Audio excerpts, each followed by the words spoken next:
Il Centro Internazionale di Studi sull'Economia Turistica, il CISET di Ca' Foscari, chiude la sua sede a Doriago di Mira ed approda al campus di Treviso. In questa occasione l'Ateneo, grazie all'intervento di Fondazione Casamarca, rinnova i suoi spazi, aule provviste di dotazioni multimediali e locali riattrezzati e ammodernati per favorire una didattica innovativa e relazionale. Nella nuova sede trevisana gli studenti hanno a disposizione più di 500 metri quadrati fra aule per le lezioni, sala ricerca, segreteria e una sala riunioni. Il campus conta oggi 1450 studenti iscritti ai corsi di laurea, a cui si affiancheranno i 486 iscritti al Master in Economia e Gestione del Turismo del CISET. Treviso è un territorio importante per Ca' Foscari, sul quale insieme a Fondazione Casamarca e all'amministrazione comunale vogliamo continuare a investire, ha detto il rettore di Ca' Foscari, Michele Bugliesi. Abbiamo sviluppato un'intera offerta formativa che è ritagliata sui bisogni e sulla cifra, diciamo, economico-produttiva e sociale di questo territorio,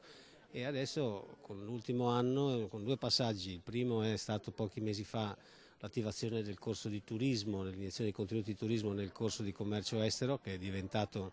commercio estero e turismo,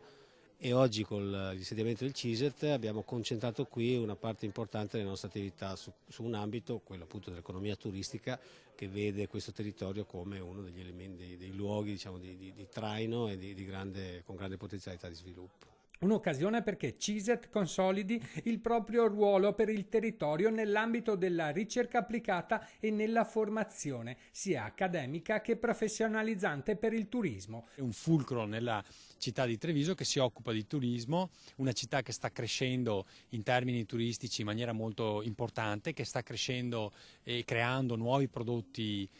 turistici legati al territorio, non solo all'enogastronomia, e questo dà speranza per il futuro, soprattutto un impiego a questi tanti giovani che stanno studiando qui in questo campus.